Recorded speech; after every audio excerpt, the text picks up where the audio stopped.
ka na ba sa isang sitwasyon na parang sinabi mo sa sarili mong ayaw mo nang mabuhay, ayaw mo nang lumaban? Kapag gusto nang magunaw ng mundo, go ka lang ng go. Para bang wala ka ng gana sa mundo. Hello everyone! Welcome back dito sa ating channel. I know, somehow, somewhere in our life, nakaranas din tayo ng ganitong klaseng sitwasyon. Kung hindi mo pa naman nararanasan, sana wag kang umabot sa ganun. Pero kapag umabot ka, sana makahanap ka ng makakapitan mo nang hindi ka tuluyang bumigay at hindi ka tuluyang sumuko. Maraming salamat at nandito ka pa rin kahit linggo, nanonood at handang makinig para sa ating kwento ngayon. I know panonood lang pala to dahil walang live on cam video kasi nga weekend. Pero kahit na weekend, nako, hihikayatin ko pa rin kayong mag-subscribe at syempre mag-follow na rin sa Facebook page ng Shop in Style. Hanapin niyo po yan at syempre kayo po ay manood ng kanilang pa-live dahil hindi kayo magsisisi. Bukod sa mga dekalidad na mga produkto, may mga pa-diskwento pa at aside from that, nako, may pa-layaway pa. And more than that, mas mabilis niyong makukuha kung kayo po ay o-order ngayon dahil hindi nadadaan sa cargo kasi nandito lang sa Pilipinas si Ma'am Rose Puno Perez at on hand niya yung mga items. So go na! At go na rin tayo. Eto na ang ating tampok na kwento for today dito lamang sa Dear Mama Mia.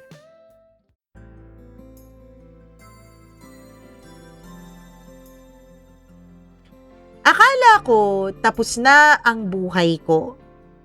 Dumating na kasi ako sa punto na hindi ko na gustong mabuhay pa.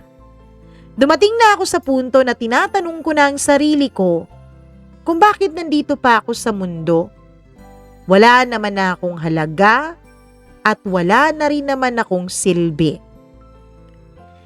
Dear Mama Mia, hindi ko na mabilang kung ilang beses kong sinabi sa sarili ko na pagod na ako.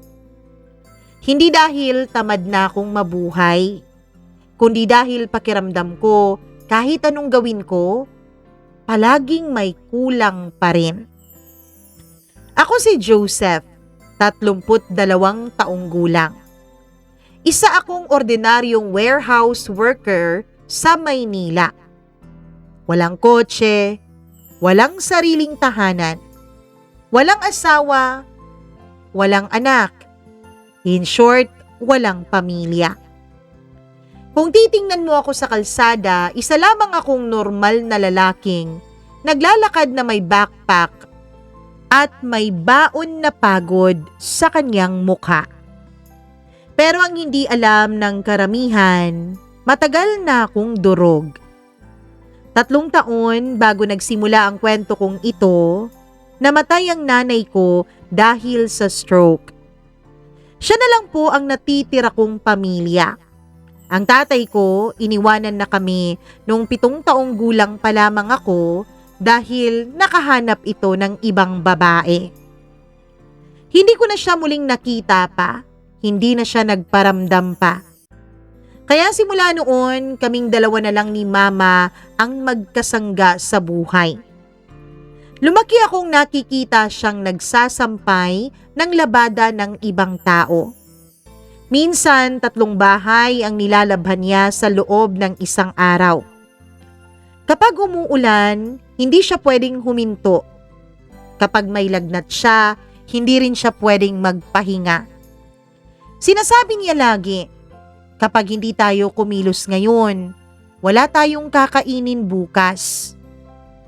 Kaya nang makapagtapos ako ng high school, hindi na po ako nakapag-college, Mama Mia. Nagtrabaho na agad ako dahil hindi naman kaya ng nanay na pag-aralin ako. Ayoko rin na habang buhay siyang naglalaba. Unti-unti kong binabawasan ang hirap niya. Nakabili kami ng maliit na refrigerator, electric fan, telebisyon. at unang beses naming nagkaroon ng sariling gas stove. Hindi man marangya, pero masaya. Akala ko habang tumatagal, mas gaganda ang buhay namin. Pero nagkamali ako, Mama Mia. Isang madaling araw, habang papasok ako sa trabaho, tumawag ang kapitbahay namin. "Joseph, madali ka, umuwi ka kaagad." Kinabahan ako, Mama Mia. Pagdating ko, nakahiga na si Mama sa sahig. Hindi na siya gumagalaw. Hindi ko alam kung paano ako sumigaw noon. Parang may pumutok sa dibdib ko. Mama Mia, aneurysm ang naging sakit ng mama ko. Binawian siya agad ng buhay. Pagkatapos ng kaniyang libing, unti-unti na ring nawala ang sigla ko. Pati na ang gana kong mabuhay ay wala na rin. Diretso lang ako sa trabaho, uuwi, kakain, matutulog, paulit-ulit. Parang robot. Sa totoo lang, Mama Mia, ilang beses ko na rin pong sinabi sa sarili ko na ayoko na. Suko na ako. Nanay ko lang naman talagang dahilan kung bakit patuloy akong lumalaban noon sa buhay. At ngayong wala na siya, hindi ko na alam kung saan pa kukuha ng lakas para lumaban. Pero every time po na sinusubukan kong kitlin ang sarili kong buhay, lagi kong naaalala ang sinasabi ng nanay. Lumaban ka lang ng lumaban hanggang sa iyong huling hininga. Kaya naman, lumaban din ako. Ewan ko kung paglaban ba talaga ang tawag doon. Pero at least, hindi ako sumuko. Hanggang sa isang araw, nakilala ko si Charity. Cashier siya sa maliit na convenience store na lagi kong binibilhan ng kape. Napapangiti niya ako. Sa unang pagkakataon matapos mamatay si Mama, may dahilan na ulit akong umuwi ng masaya. Naging magkaibigan kami ni Charity hanggang naging magkasintahan. Akala ko eto na ang bagong simula ng buhay ko. Pero hindi pala. 2 taon kaming nagsama. 2 taon din akong nag-ipon para sa pangarap naming maliit na bahay. Ni hindi ako bumibili ng bagong sapatos. Hindi ako gumagala kasama ng mga kasamahan ko sa trabaho. Lahat ng overtime, pinapatos ko, Mama Mia. Lahat ng mga kukonting bonus na nakukuha namin, yung sakin diretso agad sa ipon ko. Hanggang isang gabi, habang papunta ako sa boarding house na inuupahan ng kasintahan kong si Charity para sana sorpresahin siya, may narinig akong mga tawanan mula sa loob ng kwartong inuukupan niya. Bukas ang bintana, hindi ko sinasadyang sumilip. At doon nakita ko si Charity. Nakita ko siyang nakayakap sa ibang lalaki. Hindi lang basta yakap, Mama Mia. Halikan. Habang suot-suot niya ang relong regalo ko nung anniversary namin. Wala siyang ibang suot, kundi yung relo lang. Pakiramdam ko noon ay parang may bumunot sa puso ko mula sa rib cage ko, Mama Mia. At unti-unti iyong pinipiga. Hindi na ako kumatok, hindi ako nagsalita. Tahimik lang akong umalis. Kinabukasan nung tinanong ko siya pa ang galit, Mama Mia. Alam mo, Joseph, matagal na rin kitang gustong hiwalayan eh. Tingin mo ba sapat yung pagmamahal mo? Wala kang pangarap. Kung meron man, alam kong hindi mo yun mararating. Parang bawat salita niya ay tila martilyong tumatama sa ulo ko. Hindi ko na ipinaglaban yun, Mama Mia. Bakit pa? Kung matagal na pala akong iniwan sa puso niya, Bakit ko pa siya ipaglalaban? Pagkatapos nun, mas lalo lang akong naging tahimik. Tumigil akong makipagkaibigan. Hindi na ako umaasa na may makikilala pa akong tao. Hindi na rin ako tumatawag sa dati kong mga kaibigan at kakilala. Pakiramdam ko noon, lahat ng taong minahal ko nawawala rin.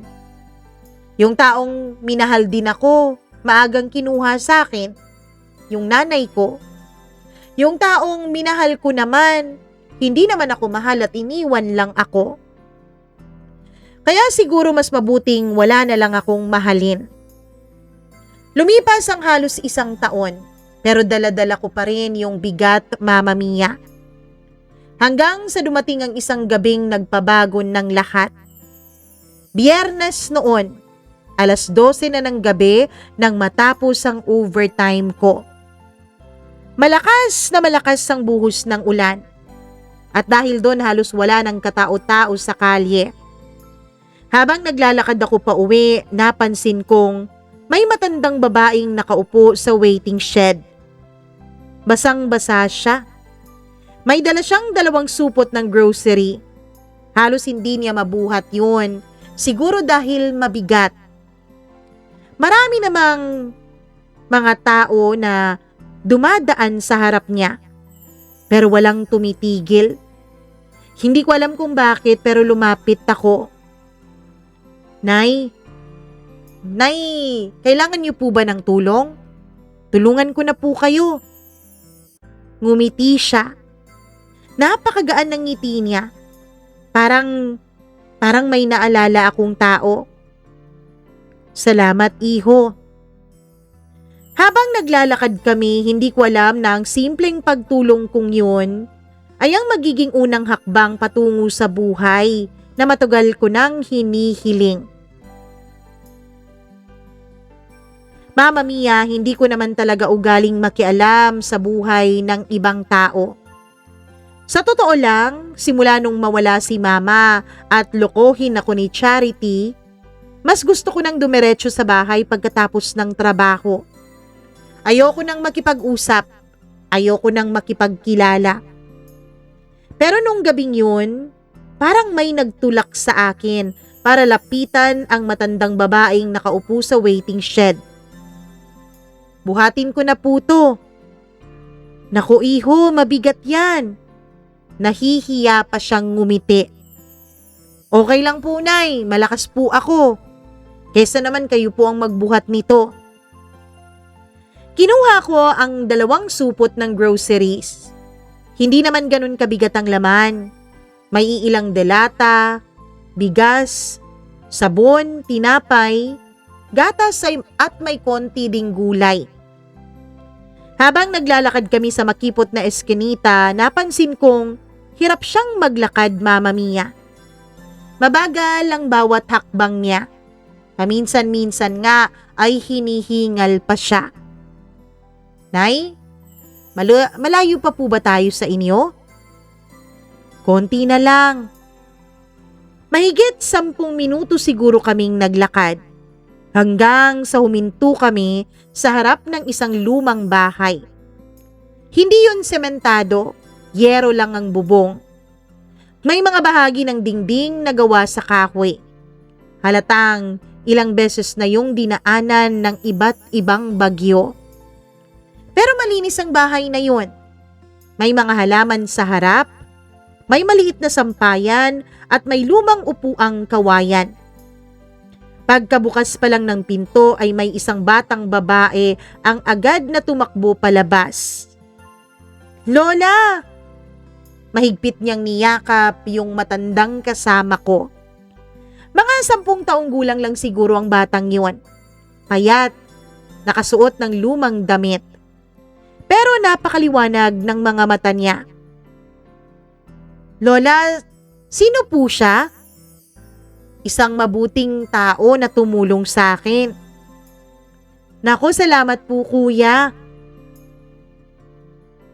Wala naman akong ibang ginagawa ah. Anong wala? Tinulungan niyo po ang lola ko. Hindi ko alam kung bakit, pero May kung anong kumurot sa puso ko, Mama Mia. Naalala ko si Mama. Nung bata pa ako, ganun din siya kapag may tumutulong sa amin. Alam mo anak, lagi kang magpasalamat ha. Yan ang lagi niyang sinasabi sa akin na para bang bumalik lahat ng alaala sa loob lamang ng ilang segundo. Hala, iho, pasok ka muna. Agad akong umiling. Hindi na po, baka makaistorbo pa ako eh. Nako, hindi ka istorbo. Alam mo, anghel ka nga para sa akin ngayong gabi. Hindi ko alam kung bakit pero pumayag ako sa paanyayang yun, Mama Mia. Pagpasok ko sa bahay ay lalo lamang akong natahimik. Simple lang ang loob ng bahay na yun. Isang maliit na sala, may lumang telebisyon, may electric fan na maingay na ang ikot, at sa isang sulok ay may altar na may kandilang nakasindi. May larawan ng isang lalaking nakauniporme. Katabi nito ang larawan ng isang babae. Parehong may itim na laso. Napansin kong nakatingin ako doon. Lumapit ang matanda. Yan ang anak ko at ang manugang ko. Mahina ang boses niya.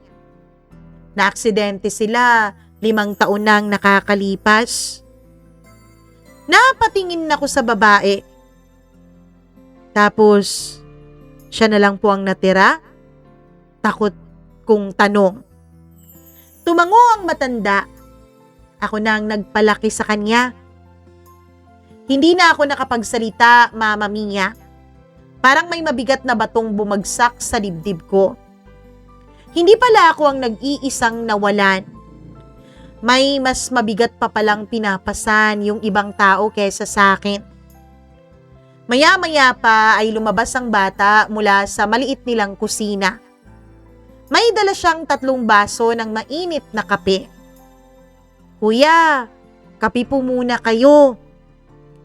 Napangiti ako. Naku, hindi pa para sa'yo yung kape. Okay lang po, sanay naman na ako. Ganito pala sila, Mama Mia. Kahit konti lang din ang meron sila, ay handa pa rin silang magbahagi. Ilang minuto kaming nagkwentuhan. Doon ko nalaman na ang pangalan ng matanda ay si Aling Nena. At ang apo naman niya ay si Mika. Grade 4 pa lamang si Mika.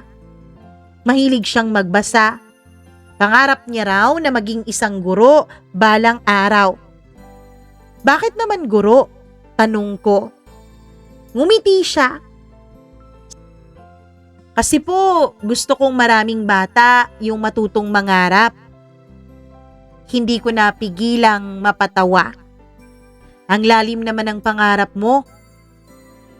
Kuya, sabi kasi noon ni Mama sa akin, kapag marunong kang mangarap, mas madali raw pong bumangon kahit may unos sa buhay. Pagkasabi niya noon ay bigla siyang natahimik. Halatang naaalala niya ang mga magulang niya. Napayuko siya. At doon ko nakita na kahit gaano siya kamasayahin, may lungkot pa rin siyang itinatago. Parang ako. Bago ako umalis ay pilit akong binigyan ni Aling Nena ng 3 perasong saging. Naku, wag na po. Kunin mo, iho. Nay, ako nga po ang dapat magbigay sa inyo eh. Hindi naman sinusukat ang pasasalamat sa halaga. Tanggapin mo na lang. Hindi ko alam kung bakit pero tinanggap ko. Paglabas ko ng bahay nila, pakiramdam ko, Mama Mia, parang kahit papaano ay nabawasan ng bigat na matagal ko nang pasan-pasan.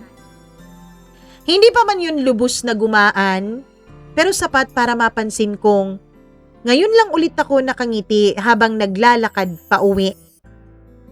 Kinabukasan, pagpasok ko sa warehouse, napansin agad yun ng kaibigan kong si Johnny.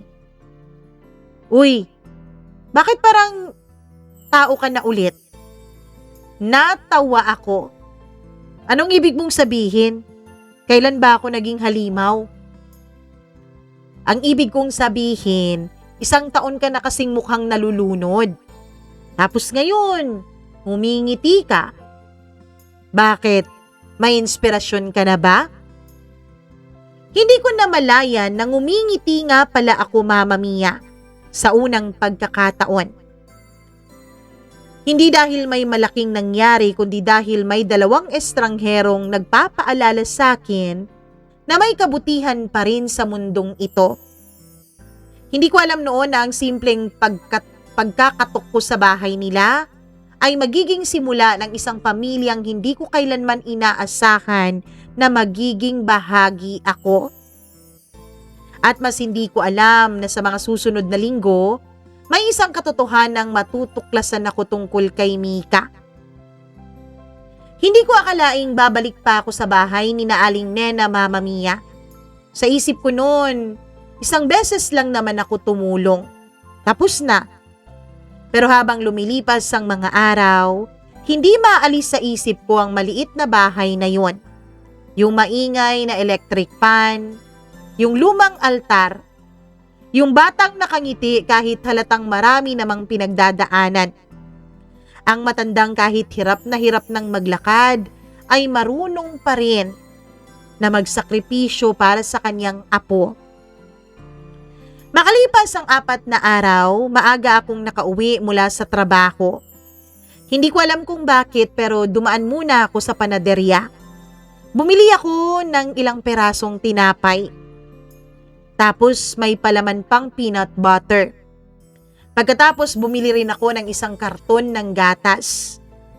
Habang naglalakad, napapailing ako sa sarili ko. Ano ka ba naman, Joseph? Parang may pamilya kang bibisitahin ah. Napangiti ako sa sarili ko. Matagal ko nang hindi nararamdaman ng ganitong pakiramdam. Yung may inaasam kang puntahan. Pagdating ko sa bahay nila, bukas ang pinto. Narinig ko agad ang boses ng batang si Mika. Lola, mali po yata ang sagot ko rito. Sumilip ako. Nasa sahig silang 2. May lumang aklat sa gitna. Nakalatag ang mga kwaderno. Nakasuot ng salamin si Aling Nena kahit halatang hirap na siyang makakita. Pinipilit pa rin niyang turuan ang apo niya. Si Mika ang unang nakapansin sa akin. Kuya Joseph! Tumayo siya agad, na para bang matagal na kaming magkakilala. Naku, naisipan ko lang na dumaan dito sa inyo. Inabot ko ang dala kong tinapay pati yung palaman at gatas. Para po sa inyo. Nanlaki ang mga mata ni Aling Nena. Naku iho, bakit nag-abala ka pa? Maliit na bagay lang po yan. Hindi niya agad tinanggap dahil halatang nahihiya siya. Pero yung bata, hindi napigilan ang tuwa. Lola, may tinapay, tapos may palaman pa. Napatawa kami ng matanda. Habang nagkakape kami, napansin kong maraming pula sa notebook ni Mika. Mga maling sagot, mga correction. Napansin niya akong nakatingin. Mahina po kasi talaga ako sa math, kuya. Talaga? Oo. Takot na takot ako dyan sa fractions. Natawa ako. Ako rin noon eh. Talaga? Akala ko matalino ka, kuya. Uy, grabe ka sa akin. Mas lalo siyang tumawa. Noong gabing yun, ako ang nagturo sa kanya, Mama Mia. Unti-unti, hindi mabilis, hindi rin mainipin. Gaya ng pagtuturo ni Mama sa akin noon. Kapag nagkakamali siya, hindi ko siya pinapagalitan. Sinasabi ko lang na, sige, subukan natin ulit. At sa bawat tamang sagot, parang nananalo sa loto si Mika. Kuya, ang dami kong tama, oh! Napakasimple. pero ang saya niyang makita. 8:00 na ng gabi nang matapos kami. Habang inaayos ko ang mga gamit ko, biglang nagsalita si Aling Nena. "Iho, ang laki mong tulong. Wala kasi talaga akong alam sa mga bagay na yan eh." "Hindi po, ayos lang po yun. Wala po yun. Alam mo ba, 3 buwan na yang umiiyak yang batang yan? Lalo na kapag may assignment sila sa math." Napatingin ako kay Mika. Napakamot siya sa kanyang ulo. "Nahihiya lang po ako. Sabi ko kasi kay Lola, kuya, bobo yata ako eh." Bigla akong natahimik. Parang may humaplos sa puso ko, Mama Mia. Alam ko ang pakiramdam yung isipin mong wala ka ng silbi, na hindi ka na sapat, na wala kang maipagmamalaki. Lumapit ako kay Mika at lumuhod ako para magpantay kami ng tingin. "Wag na wag mong sasabihin ulit yan sa sarili mo, ha?" "Bakit po?" "Dahil hindi yan totoo. Pero mababa po ang grades ko." "Ang mababang grado, hindi sukatan ng talino yan. Tanda lang yun na may kailangan ka pang matutunan. Tignan mo, kanina, hindi mo pa alam pero ngayon, nasasagutan mo na, 'di ba?" Tahimik lang siyang nakatingin sa akin tapos ngumiti. Mula noon ay naging regular na ang pagpunta ko sa bahay nila. Tuwing day off, pupunta ako doon. Minsan pagkatapos ng trabaho ay dadaan muna ako sa bahay nila. Nagtuturo ako kay Mika. Tumutulong akong magpalit ng bumbilya nila. Nagkukumpuni din ako ng kung ano-anong sira sa bahay nila. Nag-aayos ng bubong. Nagbubuhat ng tubig kapag hindi umaagos ang gripo nila. Hindi ko na malayang parang bahagi na ako ng buhay ng maglola. Kapag hindi ako nakakapunta, si Mika pa ang nagtatampo. "Kuya, sabi mo kapon pupunta ka dito." "Nag-overtime kasi ako eh." Ganyan ka naman? Babawiin ko na nga lang." "Ano naman ang babawiin mo?" tanong ko. "Yung pagiging favorite ko sa'yo." "So sino na ngayon ang favorite mo?" "Si Lola na lang ulit." Tumawa kaming lahat. Minsan napapaisip ako, Mama Mia, ganito pala ang pakiramdam ng umuwi sa isang bahay na may naghihintay. Hindi ko man sila kadugo pero pakiramdam ko may lugar na ulit ako sa mundo. Pero isang Sabado may napansin akong kakaiba. Habang nagtuturo ako kay Mika, paulit-ulit niyang hinihimas ang kaliwang tagiliran niya. Namumutla rin siya, Mama Mia. "Mika, okay ka lang ba?" "Opo," sagot niya nang nakangiti. Pero ilang segundo lang ay bigla siyang napahawak sa mesa at bumagsak siya sa sahig. "Mika!" Nanigas ang buong katawan ko. Si Aling Nena naman kahit hirap na maglakad ay napatakbo papalapit sa amin. Namimilipit si Mika sa sakit. Halos hindi siya makahinga. Hindi na ako nagdalawang isip at binuhat ko na siya. Lumabas kami ng bahay habang umiiyak si Aling Nena sa likod namin. At habang tumatakbo ako papunta sa pinakamalapit na ospital, Mama Mia, sobrang bigat noon ng nararamdaman ko. Hindi ko na iniintindi kung gaano kalayo ang tinakbo ko at kung gaano kabigat si Mika. Ang nasa isip ko lang noon ay huwag siyang mawalan ng malay. "Konti na lang, Mika, ha, huwag kang bibitaw." Mahina siyang tumango habang nakapikit. "Kuya," tawag niya sa halos hindi ko na marinig na boses. "Nandito lang ako, huwag kang bibitaw." Yun lang ang paulit-ulit kong sinasabi. Parang gusto kong kumbinsihin, hindi lang siya kundi pati ang sarili ko. Pagdating namin sa emergency room ay agad siyang isinakay sa stretcher. May mga nurse na mabilis na lumapit. "Ano pong nangyari, sir?" Hindi ko po alam. Bigla na lang siyang bumagsak. May isang doktor na lumabas matapos ang ilang minuto. Kayo po ba ang guardian? Napatingin ako kay Aling Nena.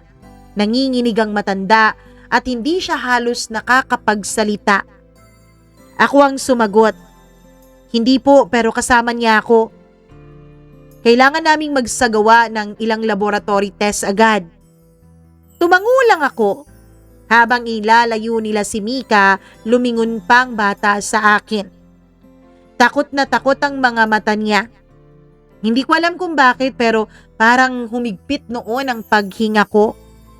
Pakiramdam ko, Mama Mia, parang anak ko ang diladala nila sa loob ng emergency room. Mahigit 1 oras kaming naghintay sa labas. Tahimik lang si Aling Nena. Mahigpit niyang hawak ang rosaryong halos kupas na ang kulay. Paulit-ulit siyang nagdarasal. Ako naman ay hindi mapakali. Naglalakad pabalik-balik sa hallway. Bawat segundo pakiramdam ko parang 1 oras. Hanggang sa lumabas yung doktor. Pwede po ba tayong mag-usap? Tumango kami. Dinala niya kami sa maliit na consultation room, Mama Mia. Inilapag niya ang ilang resulta ng mga laboratorio. Huminga siya ng malalim.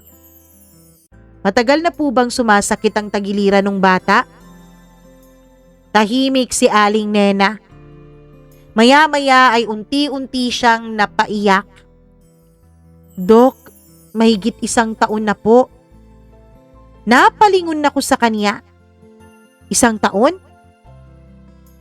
Mama Mia, pakiramdam ko, parang wala akong silbi. Bakit ngayon ko lang nalaman? Hindi makatingin sa akin si Aling Nena.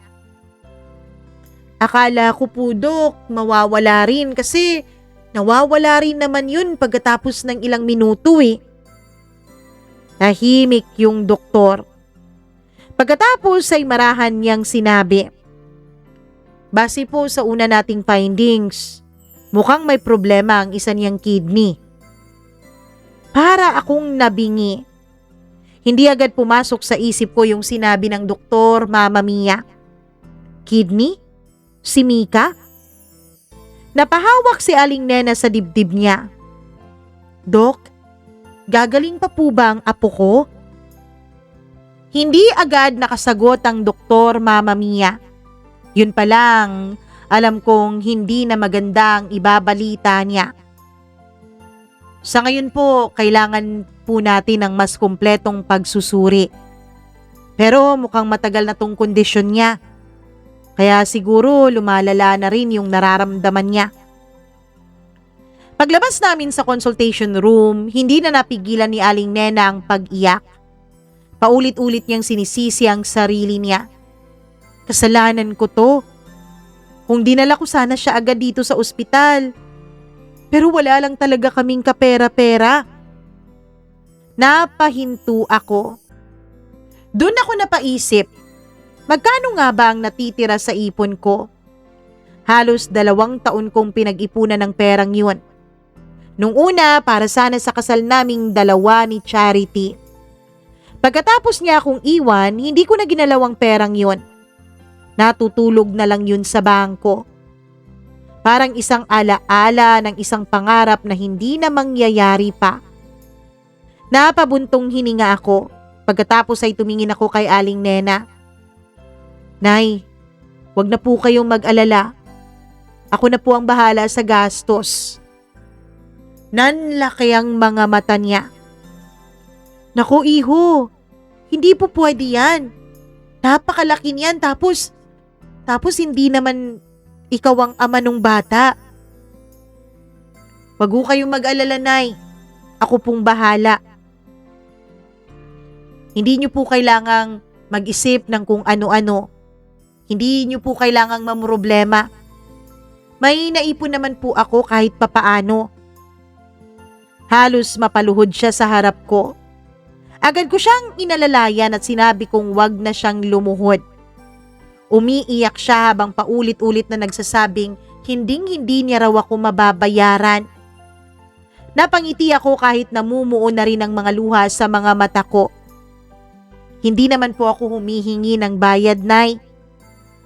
Sa totoo lang, Mama Mia, hindi ko rin maintindihan noon ang sarili ko. Bakit nakahanda akong ubusin ang lahat ng ipon ko?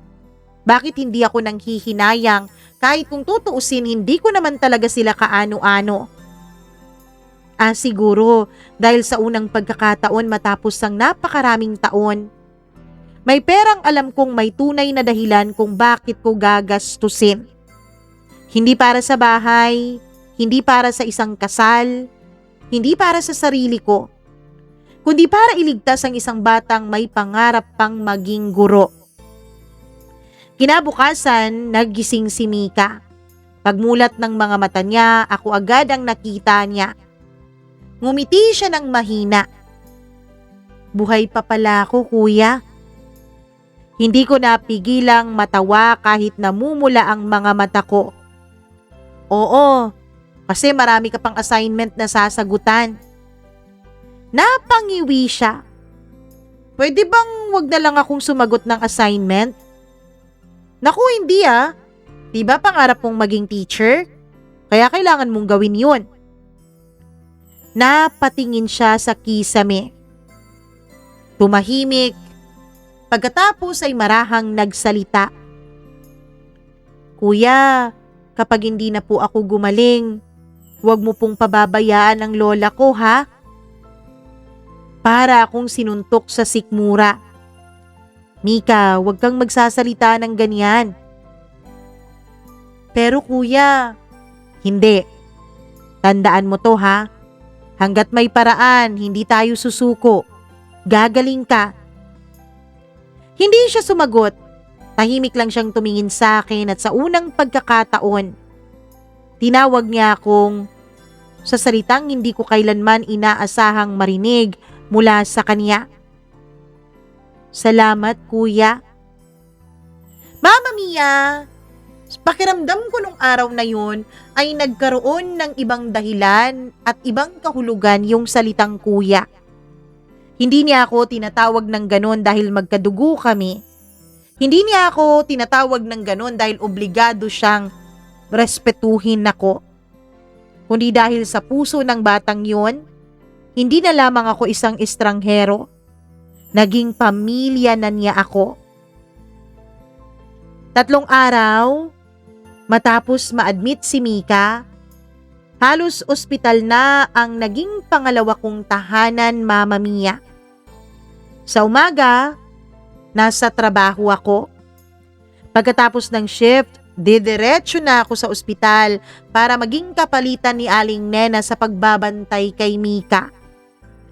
Kapag day off ko naman, buong araw akong nasa tabi ng bata. Hindi ko na mabilang kung ilang tasa ng instant coffee ang naubos ko sa vending machine.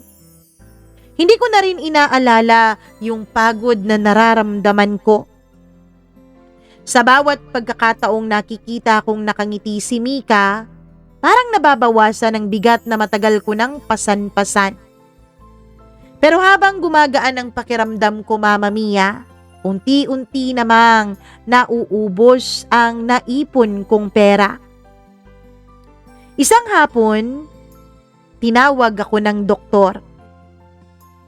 Hindi ka kamo guardian ni Mika, pero sa tansya ko, ikaw ang nagdedesisyon para sa bata. Joseph, kailangan na nating pag-usapan ang susunod na treatment plan para kay Mika. Tahimik akong nakinig, Mama Mia. Ipinaliwanag niyang hindi pa kailangan ng transplant sa ngayon. Ngunit nangangailangan si Mika ng tuloy-tuloy na gamutan. May mga maintenance na gamot, regular na laboratory test, at mahigpitang pagmumonitor sa kanyang kalusugan. Hindi biro ang magiging gastos. Paglabas ko sa opisina ng doktor ay tumingin agad ako sa natitira kong balanse sa ATM ko. Napangiti na lang ako. Halos wala nang laman yun. Ilang taon kong pinag-ipunan yun. Pero sa loob lang ng ilang linggo, halos naubos na ang laman ng bangko ko.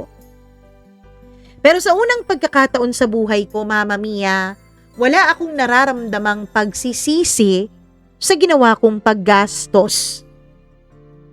Dahil alam kong bawat pisong nawala, may buhay ng bata akong nabigyan ng pag-asa.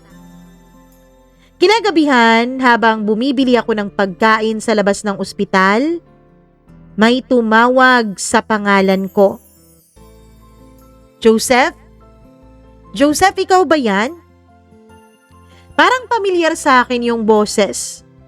Paglingon ko, Mama Mia, ay nanlaki ang mga mata ko. Si Charity. Yung babaeng nanloko sa akin.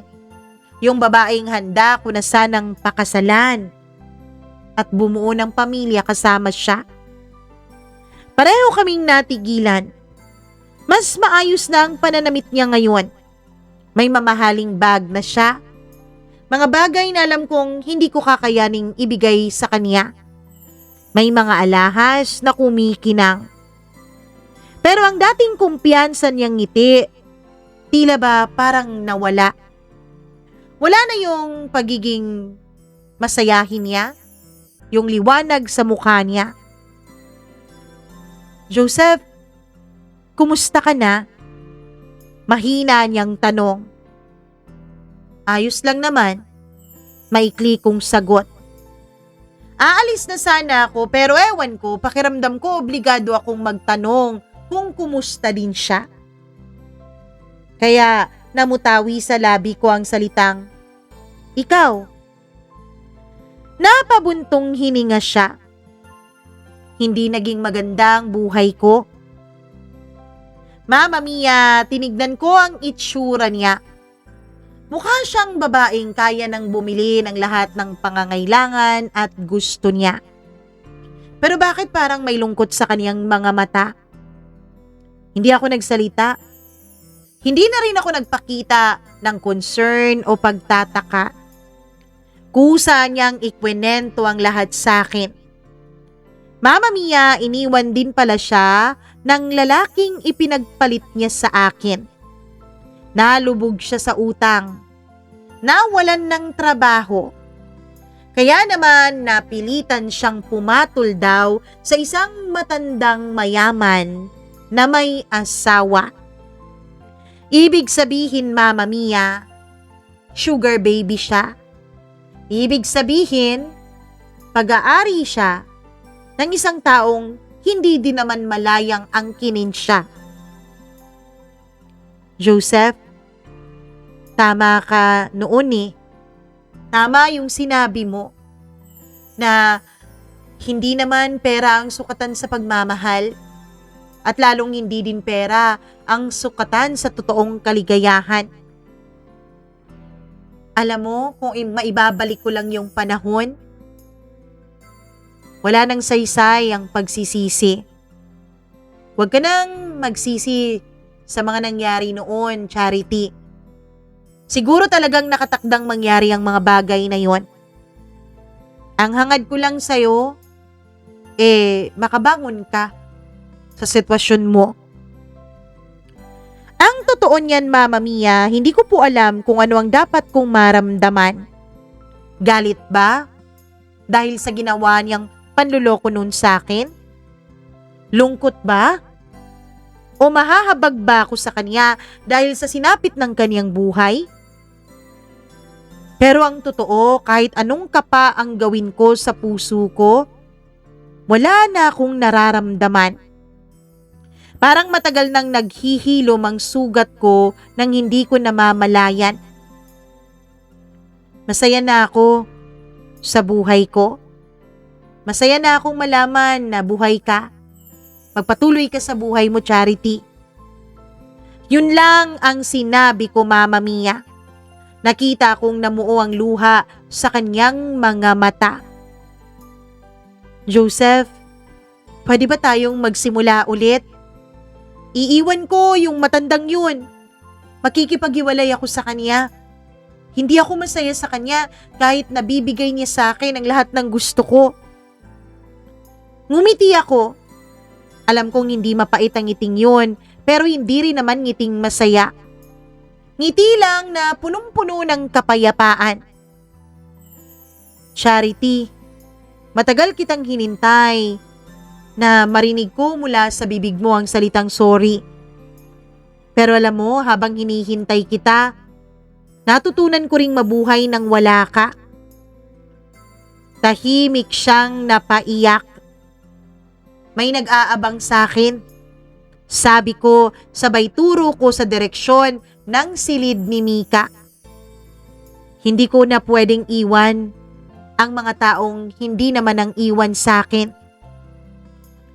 Hindi ko na inantay pa na sumagot si Charity sa sinabi ko, Mama Mia. Iniwanan ko na siyang nakatayo doon. At habang naglalakad ako pabalik, ngayon ko lang naramdaman ng tuluyan na malaya na ako, Mama Mia. Kinabukasan, hindi ko inaasahang darating sa ospital yung manager namin sa trabaho, kasama ang ilang mga katrabaho ko. May dala silang sobre na may medyo makapal na laman. Joseph, nandito kami dahil sinabi ng kaibigan mong si Johnny ang tungkol sa sitwasyon mo. Sabi ng manager ko at tiningnan pa ang kaibigan ko na katrabaho ko rin. Nagambagan kami. Nagulat ako. Po? Bakit po? Dahil nalaman namin ang ginagawa mo. Napayuko ako, Mama Mia.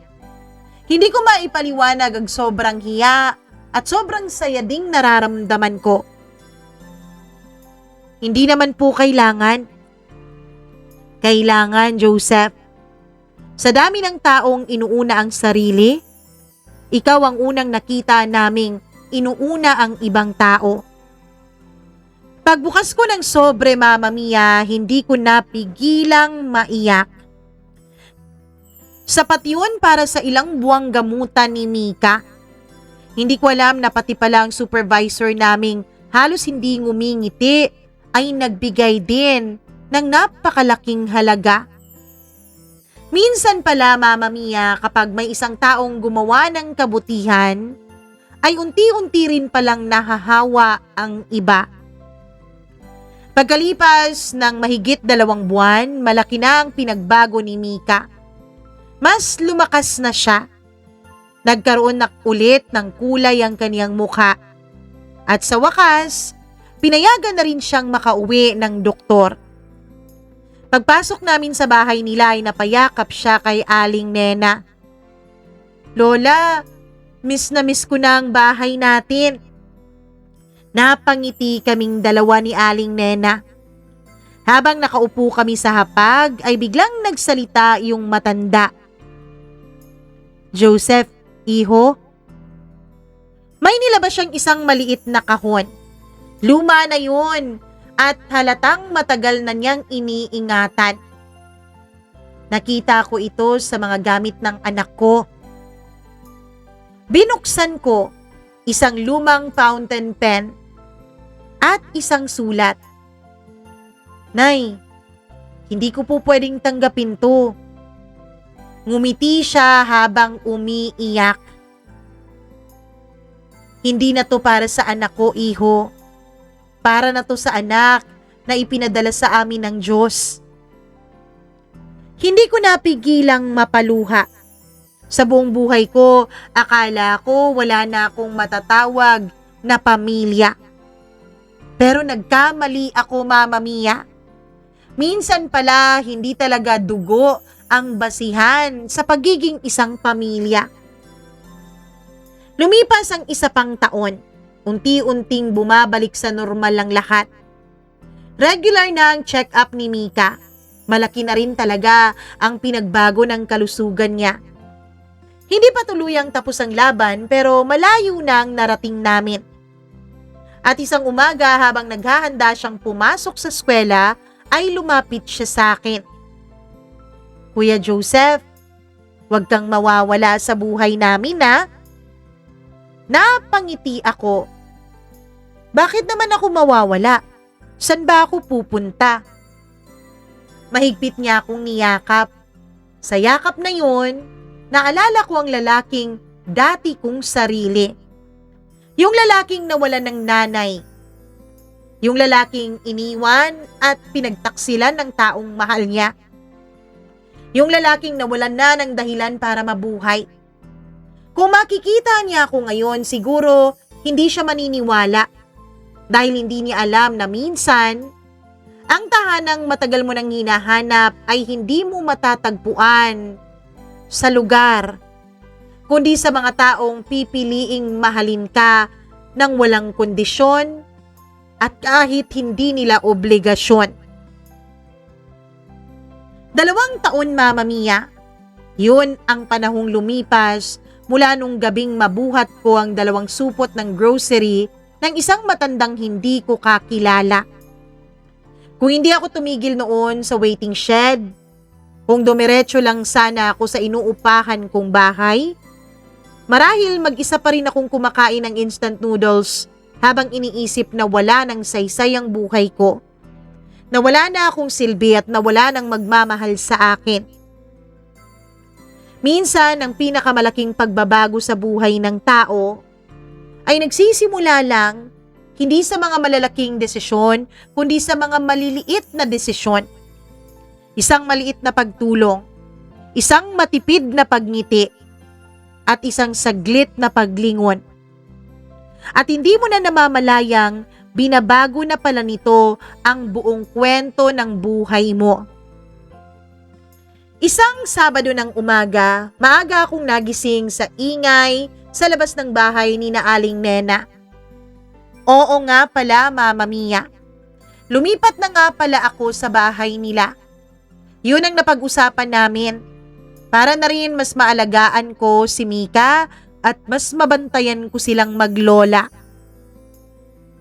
Paglabas ko ay naroon si Mika.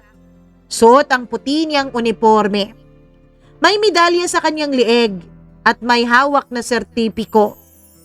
Tumakbo siya palapit sa akin. Kuya Joseph, nakalimutan ko kasing sabihin sa'yo kahapon eh. Biglaan yung parangal sa amin ni Ma'am. Tingnan mo oh, sabi niya habang humihingal pa. Kinuha ko yung sertipiko. May nakalagay in bold letters na with honors. Napangiti ako. Hindi. Hindi lang ako basta napangiti, kundi napaluha din ako, Mama Mia. Eto ba yung batang umiiyak noon dahil lang sa fractions? Eto ba yung batang nagsabing baka nga bobo siya? Ngayon nakatayo siya sa harap ko, puno na ng tiwala para sa kanyang sarili. Kuya, ikaw sana ang gusto kong pakitaan ng award ko eh. Kaya lang, di ka namin makontak ni Lola kahapon. Hindi ko napigilang yakapin siya. Hayos lang yun, Mika. Ang mahalaga, nagbunga ang mga paghihirap mo. Hindi kaya? Ikaw kaya may gawa nito, kuya? Hindi. Ikaw ang gumawa nito. Ako? Ako ay simpleng nagturo lang sa'yo. Pero kahit anong turo ko, kung ayaw mong makinig at kung gusto mo talagang sumuko, wala namang mangyayari. Kaya ikaw lahat to. Niyakap niya ulit ako, Mama Mia. Kinagabihan, nagluto kami ng simpleng handaan. Pansit, pritong manok, at syempre, ang paboritong leche flan ni Aling Nena. Tapos Mama Mia, gumawa din si Aling Nena ng fresh na juice dahil bawal na sa soft drink si Mika. Habang kumakain kami, napansin kong matagal akong nakatitig sa kanilang dalawa. At napansin din yon ni Aling Nena. Bakit, Joseph? Napangiti ako. Wala lang po, Nay. Iniisip ko lang po nung una tayong magkita. Hindi ko akalaing hahantong tayo sa ganito, na magiging ganito tayo, magiging pamilya. Ngumiti siya. Ako rin, anak. Akala ko, isang mabait na estranghero lang ang dumaan. Hindi ko naman nakalain na isang anghel pala na mananatili sa buhay namin ng apo ko. Ako rin, Nay. Naging anghel din po kayo sa buhay ko, nang hindi nyo lang alam. Maya-maya ay tumayo si Aling Nena. May hawak siyang isang maliit na sobre. Iho, inipon ko talaga to. Iniabot niya yun sa akin. Binuksan ko. May ilang libong piso ang laman noon. Naku, Nay, hindi ko po matatanggap to. Para yan sa lahat ng naitulong mo sa amin. Umiling ako. Hindi ko naman po kayo tinulungan para bayaran ninyo ako. Hindi naman po ako humihingi ng kapalit eh. Tahimik siyang ngumiti.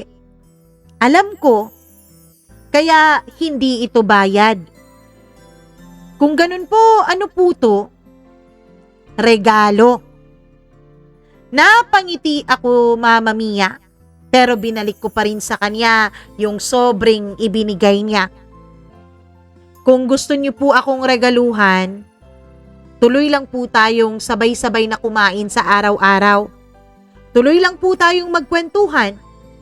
Yun lang po talaga ang gusto ko. Hindi na siya nakipagtalo. Sa halip ay mahigpit niya akong niyakap. Gaya ng pagyakap ng isang ina sa anak niyang matagal nang nawala. At sa unang pagkakataon matapos mawala si Mama, pakiramdam ko, naramdaman ko ulit yung mga yakap niya, Mama Mia. Napapaiyak na rin si Mika at tumayo at saka nakiyakap sa amin. Makalipas ang ilang buwan, dumating ang kaarawan ko. Hindi ko naman yon pinapaalam sa kahit na kanino. Hindi kasi ako sanay na ipinagdiriwang ang kaarawan ko. Pero pag uwi ko, madilim ang bahay ni na Aling Nena. May tao po ba? Aling Nena? Mika? Walang sumagot. Pagpasok ko ay biglang bumukas ang ilaw. Surprise! Napaatras ako sa sobrang gulat, Mama Mia. Naroon sina Aling Nena, si Mika, pati na rin ang ilan kong mga katrabaho at ang kaibigan kong si Johnny. May maliit na cake, may mga lobo, may kartulina din sa dingding. Happy birthday at maraming salamat, Kuya Joseph. Yun ang nakalagay. Hindi ko napigilang maiyak. Tahimik lang akong umiiyak habang pinapanood ko silang kumakanta ng happy birthday.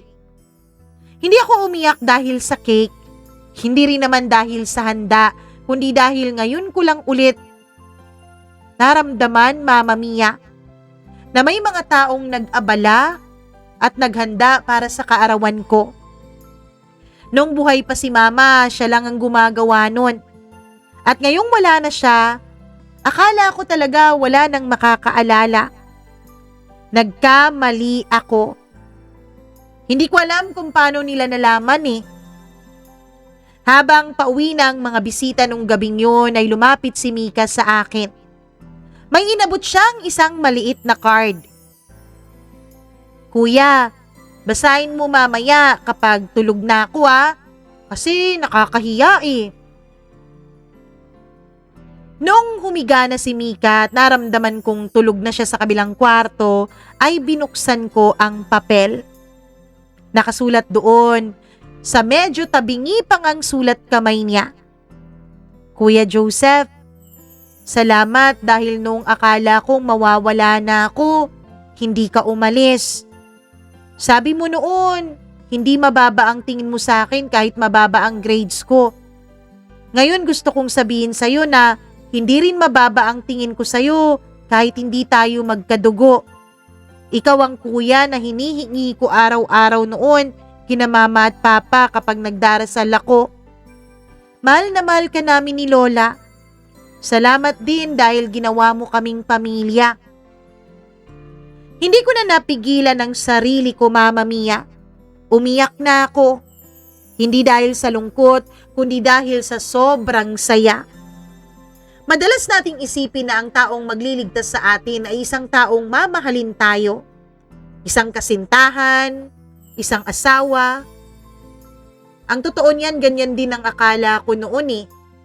Kaya nga nung niloko ako ni Charity, pakiramdam ko wala na talagang saysay ang buhay ko. Pero mali pala ako. Hindi ako muling nabuhay dahil bumalik si Charity. Hindi rin dahil yumaman ako. Hindi din dahil naging madali ang buhay para sa akin. Muli akong nabuhay dahil may isang batang naniwalang mabuti akong tao.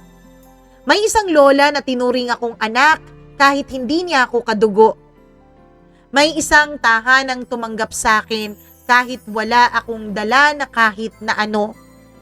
Nung una akala ko tumutulong lang ako sa kanila. Pero habang tumatagal, naiintindihan ko ang totoo. Hindi ako ang nagligtas kay Mika. Siya ang nagligtas sa akin. Silang dalawa ni Aling Nena. Dahil nung gabing yun sa waiting shed, hindi lang ako nagbuhat ng 2 supot ng grocery. Binuhat ko rin ng bagong pag-asang ibinigay sa akin ng Panginoon. At sa pag-asang yun, natagpuan ko ang matagal ko nang hinahanap. Isang masaya at payapang tahanan. Maraming salamat po. Nagmamahal, Joseph.